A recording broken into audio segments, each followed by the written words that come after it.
If you're a regular viewer here on Test Drive, you'll know that I am a big supporter of hybrid vehicles. I keep saying that at least every vehicle should have the option to have a hybrid so that consumers have more choice. And our friends at Hyundai feel the same way because this 2026 Hyundai Palisade Ultimate Calligraphy is a hybrid. For the first time, their 3-row mid-size crossover comes with a hybrid option. So today on our first drive, we're going to be talking about this Hyundai Palisade Ultimate Calligraphy with the hybrid powertrain and showing you a little bit of the interior, exterior, and what it is like to drive. So let's get started. All right, we're on the road now in the Palisade Ultimate Calligraphy Hybrid. It's been, years since the Palisade first came out. We've driven it a number of times. This facelift, it's one of those things, you either love it or you hate it, right? We've got the very distinctive front end on this one. It looks good. In person, I like it. Very similar now to the Ioniq 9. James featured that a little while ago. I actually drove it this morning. Not something that we filmed, at least as of filming this video, but gave me an opportunity to see how that vehicle was. So kind of same sort of design language being transitioned over to this. So again, love it or hate it. I think it looks better than the Santa Fe, don't get me wrong. But it's not just the exterior that's gotten an update, the interior too. It feels completely different. We've got the dual display setup here with a curve towards the driver for the infotainment. That's a nice thing to see.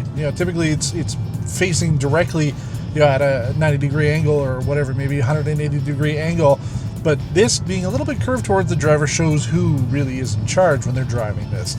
We have tons of buttons, all the HVAC controls, everything that you would ever need, wireless phone charger, cup holders, all that sort of stuff, all the good things, everything you need out of a family crossover such as this with the new added benefit of the hybrid.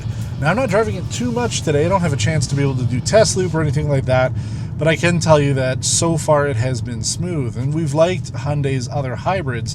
In fact, we talk about it, Toyota does quite a lot of hybridization. Pretty much every vehicle they sell at least has a hybrid option. And Hyundai is pretty darn close to that as well. I mean, almost every vehicle you can get has a hybrid. This Palisade now being one of the few that didn't. Getting that as an option really makes a big difference. So if you're looking at, say, a Santa Fe, you like it because of the space, the boxiness, and the hybrid, but you wanted something with a little bit more room and maybe a little bit more creature comforts. You want it to be a little bit more on the premium side of things.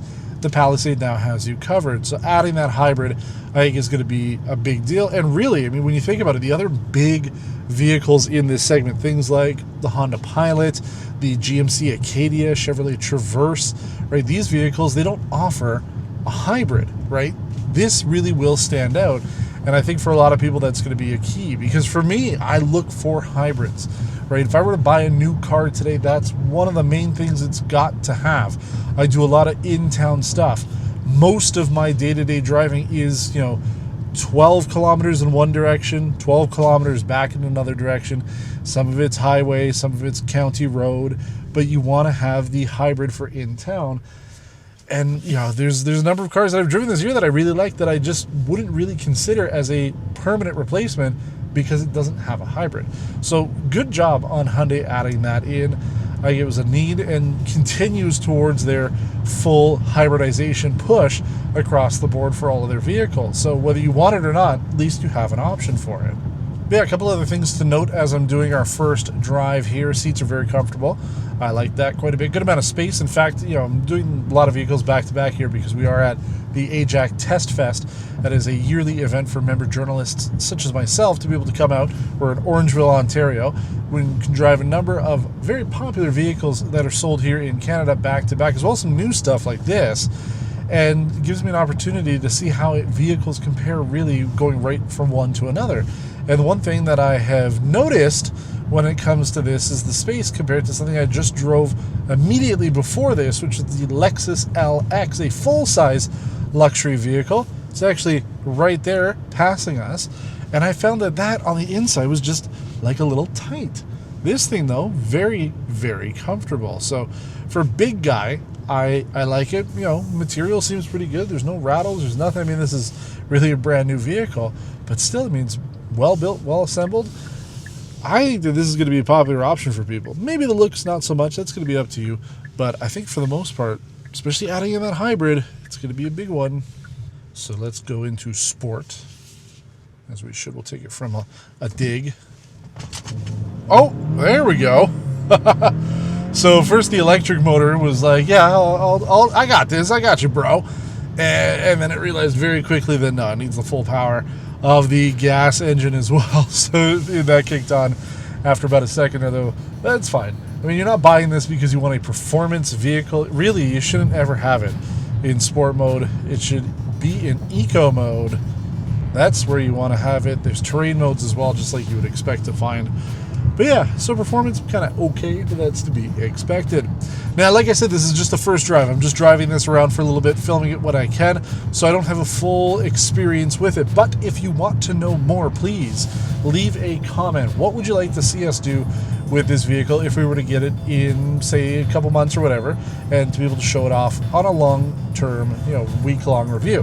So if you have any specific questions about this 2026 Palisade, whether it's for the hybrid or the regular gas version, whatever it may be, let us know, so that way we can compile all of your questions and put those together for a future video.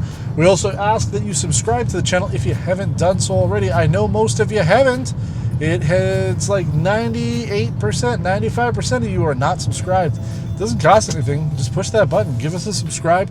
We're making our way to 100,000 subscribers, and we would love to get there. So your support makes a big difference. As you hear my tripod rolling around in the back there because I didn't secure it before filming. This is like run and gun, guys. I got to get it done as quickly as possible in the time constraint that I have to be able to drive these cars. But anyway, thanks for watching. And until next time, take care.